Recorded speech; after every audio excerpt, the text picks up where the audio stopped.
What's up and welcome to One Oak Reviews, the number one review channel of all times, right? There's never been a channel this profound, this astounding, right?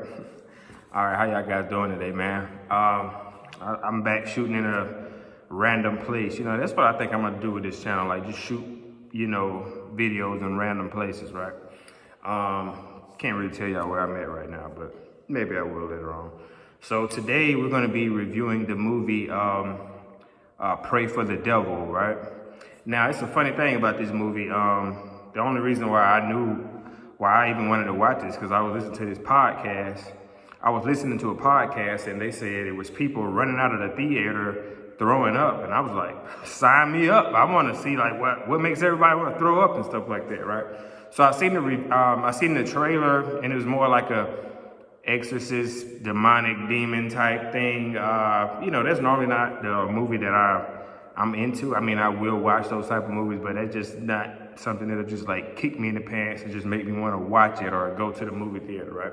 So this is going to be a review. I know with some of the TV episodes, it's more of like a walkthrough, right? Scene by scene, kind of like, well, we ain't doing all this time, right? Y'all got to pay y'all own $12, $13. Well, I'm down here in the South. I guess that's, down here. Who knows what y'all paying in New York and California, right? So, all right. So Pray for the Devil, right? So, all right. So me and my daughter went to see it, right? So I seen this in theaters, right? It's a nice little vibe. So we get in there, the movie comes on, and it kind of just starts out with just, it's like a little girl, right? The typical little girl, I'm scared type theme, right? So one thing that stuck out to me is, there was like a woman, she would be knocking on the door like, hey, are you in there? I can't remember the girl's name, hey, don't fault me, right? I got a lot of stuff going on up here, right? Hey, are you ready? And, kind of real nice, gently, knocking, right? So then she starts like knocking harder, right? And the next thing you know, this is what really stuck out to me. She was bamming her damn head up against the damn wall. Let me in. Just like headbutting the hell out of the damn door, man. So I was like, to me, I'm shocked already. This is scary to me because like the premise, I think that's the word, like behind this whole movie, well, from the beginning, from what I was seeing, they was trying to decipher between people being actually possessed by like a demon, right? Or just having like a mental illness, right? And I was thinking about it, there could be like very similarities. Well, I know that probably didn't come out right, but there's a lot of similarities with that stuff, right? Okay, so like she's bamming her head on the wall and I'm just scared, man. I'm like, oh my God, I hope the little girl's all right.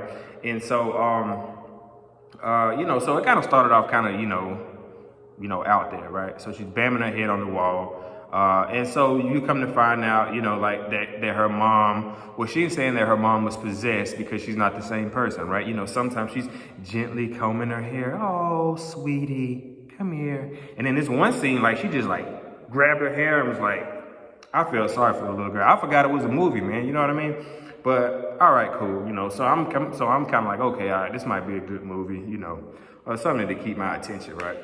So, so this girl, like she goes to like a monastery or something like that, like where they, like some type of Catholic church or something like that. I don't know exactly what's going on or stuff like that. So y'all just bear with me, right?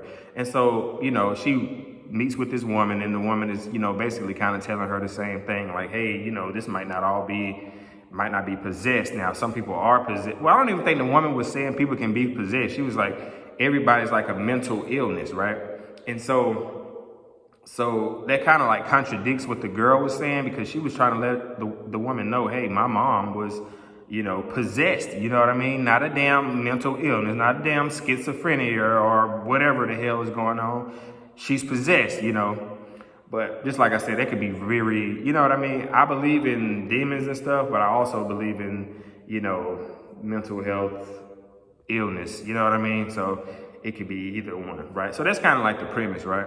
Another premise is, they're trying to, she wants to be a exorcist, and I guess it's just like you know, exclusively for men, right? So all the feminists, I don't want y'all guys running out to see this movie because hey, you might get triggered, you might get pissed off, you know what I mean? Because you know, this is no equality in there. There's like, hey, men only, no damn women. Women need to be in the kitchen cooking and cleaning. I'm just playing, he didn't say all that, but you just kind of get the vibe, like, you know, hey.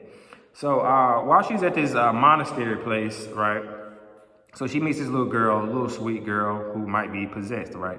And she's around the little girl, and the little girl's like, hey, you know, I really feel comfortable around you. Now, this is something I should have seen a mile away, right? I should have seen this coming a mile away, but it slipped through me, right? Because I'm just focusing on, you know, why this woman is so concerned about trying to exorcise this woman. I know that's probably not the right word, but exorcism on this kid, right? I mean, she was like big about it, right? They was talking about sending the kid somewhere else, and she was like, no, they can't do it. They cannot do it. She's gonna die there. She's gonna die there. So she started going through like researching. Oh God, 90% of the people that go there actually like they do some type of like electric shock or some type of crazy stuff like where they manipulate them. It was just all kind of crazy, right? So, all right. In the movie, right, there's this teacher, right? He's like, you know, I guess it's like a class. He's like teaching all the guys. And another scene that stuck out, like the girl, they finally let her come into the class because he's not supposed to be teaching women, right? So he was like, hey, I want you guys to know we have a woman in the classroom, right? I don't think that's gonna fly nowadays, right? You know, I don't know why he had to point that out. You know, I respect women. I'm pro women, right? All right. So that just kind of stuck out. But you know, the woman was still, you know, her thing was her mom had went through all that stuff, and she knew her mom was possessed. So she wants to just kind of prove, you know, some people are possessed and need exorcism, not schizophrenia meds or like electric shock therapy or, you know, being spanked with a paddle or something like that, you know. So that was like her whole thing, right? So there's this one scene where they go and they're trying to do an exorcism. Now, I think, this is on a little girl, I think, right? So they go in there, and so the lead guy's telling her, hey, you stay back, right? And so he sent two guys in there. They already kind of scared, and they like, ooh. He was like, you know, telling them to stand strong, you know, believe, like have faith, right? So they go in there, man, and they just like blow it. You know what I mean, man? They're like saying their words all weak, you know. So you know what? The big dog had to go in there, the teacher, right? The teacher comes in there, and, you know, he's like talking. So I'm thinking he's just going to handle everything. Nope. Yanked him, right? Somebody reached under the bed and yanked his ass under the bed or something, right? So it was just crazy. Like, it was like all over the place, right? But, you know, up until that point, I was thinking, you know, it might be a decent movie. You know, it's not really my forte, you know, of movie, you're right? Because I'm more of like a slasher, you know, horror film type person, right? So, another scene that really stuck out in the movie, there's this one scene where I think the little girl is kind of like, you know, now this was new. I got to give him props for this. She was like choking on her hair. So it was like her hair was like going in through her mouth. She's like, and so they're like trying to pull the hair from her mouth, right? So she don't choke on it. I thought it kind of stood out to me. I mean, you know, I'm trying to give y'all the highlights of these films of like why it was, you know, kind of good to me, right? So, and then there's a little chemistry between like one of the lead young students, and the girl, right? So, you know, they got this chemistry or whatever. But for some reason, this girl she's just real big on trying to save this, little girl. She wants to give, I don't know. I mean, at first I'm thinking, they went over my head. They got me on this. I'm thinking, you know, she's just, you know, a nice woman, you know, pretty kind of gullible, right? You know, she just, you know, won't mind her business. She wants to keep trying to help this child, which there's nothing wrong with that, right? But it went over my head, right? I'm about to tell you what actually went over my head. So, as the film goes on, right, there's the lead guy, he has like a sister or something, right? And she got assaulted. I can't really say that word, right? And where she ended up with a baby, right? And she, you know, had to, I don't know, these words are kind of crazy, but she had to like get rid of it. I don't know. Okay.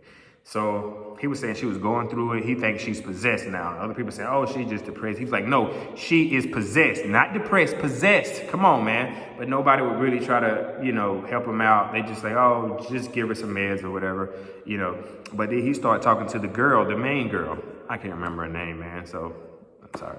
So he talks to her and he was like, hey man, my sister, he tells her the whole story, hey, she did this, will you perform an exorcism? So the girl was like, she perked up like, hey, this is my chance. This is my opportunity, right? This is her time to shine, because the lead dude was not going to give her a chance in hell of doing an exorcism. For one thing, she's a woman, and another thing, like, she's just ill-equipped, you know what I mean? Like, come on, man, why the hell would I let you do something like that, right? I mean, that's damn near like surgery, like heart surgery. Would you let a warehouse worker just come in and you say, hey man, I'm having heart trouble. I'm having heart problems. Can you, I know you working in the warehouse, but I need somebody to work on my heart real bad, man. Nobody else will do it. Can you come and do it?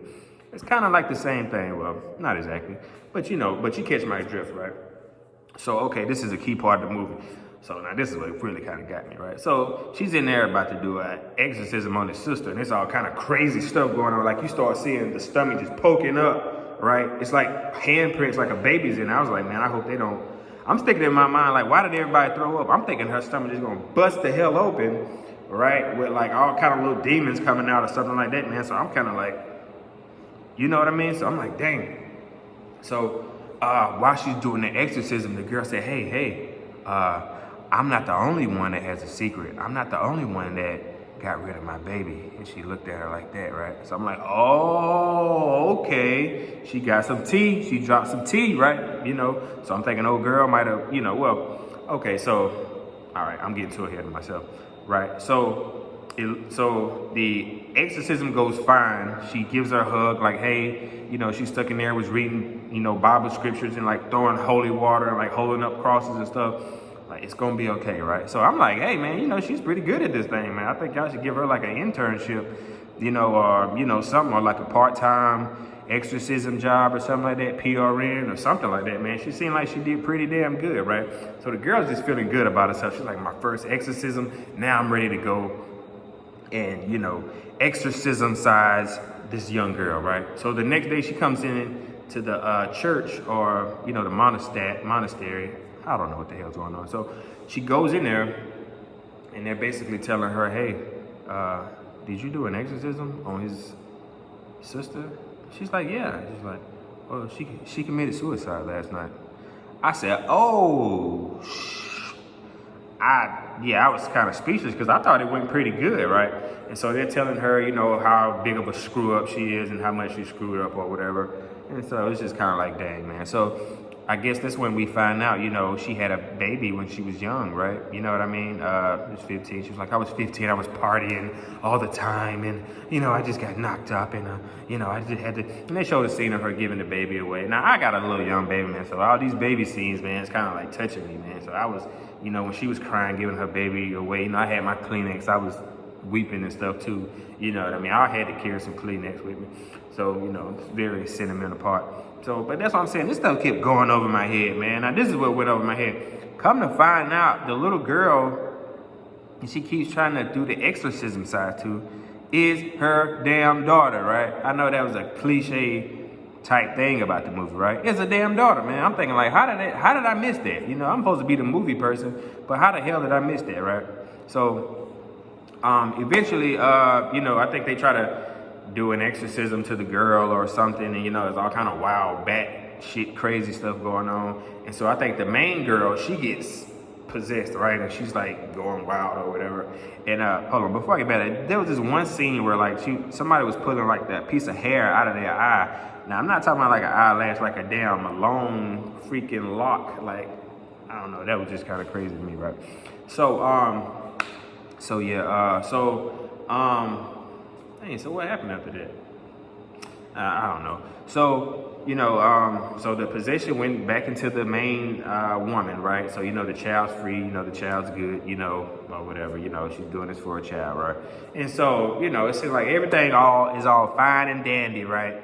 Everything's all fine and dandy. The main person is not possessed anymore. I think she went through like some holy water or something like that, man. So, something like that. So after that, I think I don't know if she's about to leave or something like that. I was thinking she's gonna get her daughter back, but that is kind of crazy. Just like, hey, I'm your mom. You popping up and you taking this child. Like, man, I've been possessed for 10 years, man. Like, that wouldn't be a good idea. But I did kind of make the correlation. The mom was, I don't want to be insensitive, but the mom wasn't right in the head, right? And her daughter wasn't right in the head, right? So she was trying to, break the generational cycle of a curse, right? So, it was all cool. Then at the end, they did the typical cliche thing where, like, everything seems cool. You want to ride out to the sunset, everything all smooth, and she looks over and there's a woman just standing there. Now, that stuff like that always sticks out to me. I kind of think that's creepy when people just standing there. So she's looking at this woman, and it seems like each time she blinks, each time a scene go by, she gets closer. She's closer, but she's still in the same. Then next thing she's like right at the door, like. And then the cab driver dude, I don't know, he's some way like, transfers to the back seat, and then he's like says her name, and he's like, But I don't know, man. The movie was okay to me. I'm a movie person, so I just like stuff about movies. If I was gonna give it a grade now, I'm gonna grade it going off like the 90s scale. You know what I mean? So I would give it a C minus. So I would give it like a 70. Yeah, it just barely made a C minus, man. It might even be a D plus, man. So it's gonna be a C minus or a D plus. 76 or a 77, man. Would I watch this movie again? No. Now the movie just wasn't all out trash, but it really takes a lot for me to go and like look at the movie again. So this is the review of the movie, man. If you like all that, type of stuff, man, exorcism, people climbing up the wall barefoot, man, with like dirty toenails and crusty skin, you really might like that movie, man. But anyway, man, that was Pray to the Devil. And it's crazy. That's a crazy title, because I told my mom what I was going to see. She was like, "Oh, y'all be watching some crazy stuff." All right, so guys, this is One Oak, and I am out.